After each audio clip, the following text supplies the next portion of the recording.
Sasa hawa ambao walikuwa wanaita hasla na wengi wao ni marafiki zetu, sasa ndio wanalia. Ama hapa hakuna kilio huku kwetu Gikomba, River Road, Kirinyaga Road, let me tell you, ile kilio iko Kenya. Hata kwake Kalenjin Land, si unaona wanalia? Mount Kenya saa hii imeenda. And the people are looking for an alternative home. All right? Na hiyo home ni nini? Hiyo home ni wapi?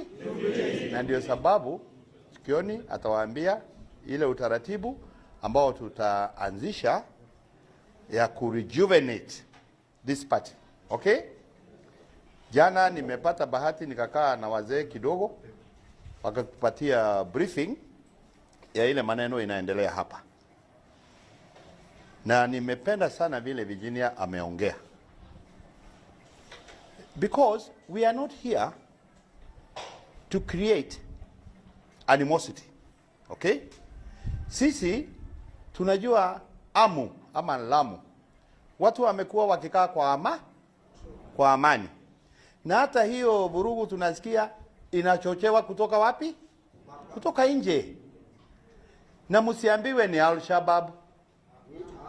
Sawa sawa? Tunajua iko wapi? Kazi ya serikali ni gani? Kazi ya serikali is to protect life and property. Na ndio tukasema kama wameshindwa na hii kazi ya kuprotect life and property, we are going to take it in our own. Sisi wenyewe na Kindiki askie. Kwani Uhuru walikuwa anafanya nini? Yeah? Si Uhuru was ikipigwa pahali mnaona ama namna gani? Kwa nini wamenyamaza? Ama wao ndio wenye hii kitu? We are telling them, na mimi siogopi. Hawatauza uoga hapa Lamu, na nyinyi msikue waoga. Sawa sawa? Na wakishindwa kuwalinda,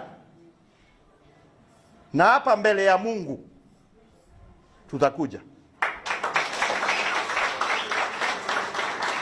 Na hata hawa wazee wetu ambao wanaweka hiyo maneno mtandao, sijui unawaita nini wewe, ati ya nati.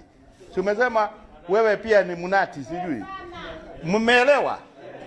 Wasikubali tuombanishwe. Sisi tungetaka kuishi pamoja kwa amani.